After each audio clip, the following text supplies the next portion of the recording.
భార్య: ఏమండోయ్! మీరిచ్చిన డబ్బులు షాపింగ్‌కి సరిపోలేదు. మీ క్రెడిట్ కార్డులు, ఇంటి పత్రాలు తీసుకురండి.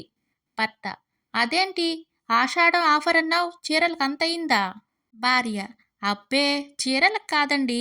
షాపింగ్ చేసి ఇంటికొద్దామంటే క్యాబ్ బుక్ అవ్వలేదు.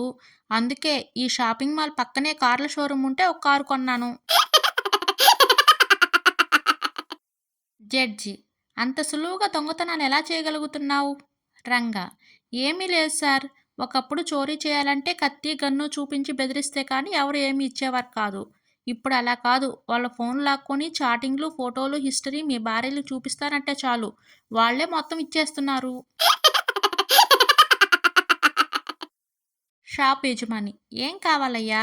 కొండయ్య: నాకు ఆత్మవిశ్వాసం, ఈ ప్రపంచాన్ని ఎదుర్కోవడానికి గుండె ధైర్యం, భార్య మాటలు తట్టుకునే సహనం, ఓర్పు, సత్తువ అన్నీ కావాలి. షాప్ యజమాని: ఇతనికో మద్యం సీసా, చిప్స్ ప్యాకెట్ ఇవ్వండ్రా. రిపోర్టర్: కష్టాలు, అప్పుల బాధ నుంచి బయటపడడం ఎలా అనే పుస్తకం రాసిన మీరే ఆత్మహత్యకు ప్రయత్నించారేంటి? కిరణ్: ఆ బుక్ అమ్ముడు పోక, చేసిన అప్పులు తీర్చలేక. భర్త: ఆఫీస్ టైం అవుతుంది, త్వరగా లంచ్ బాక్స్ పెట్టు. భార్య: అన్నం సగమే ఉడికిందండి.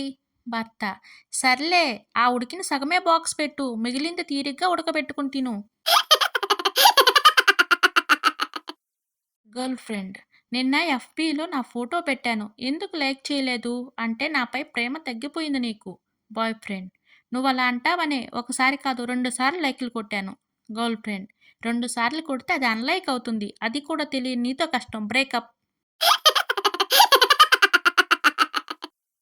₹1,00,00,000 ప్రశ్న. మీ భార్య, మరదలు, కవల పిల్లలు ఇద్దరు అచ్చం ఒకేలా ఉంటారు. మీరు వాళ్ళతో మాట్లాడకుండా ఎలా గుర్తిస్తారు? విన్నర్ సమాధానం: ఏముంది, నేను వాళ్ళ వైపు ఓరగా చూస్తున్నప్పుడు సీరియస్‌గా చూస్తే మా ఆవిడ, సిగ్గుపడితే మరదలు.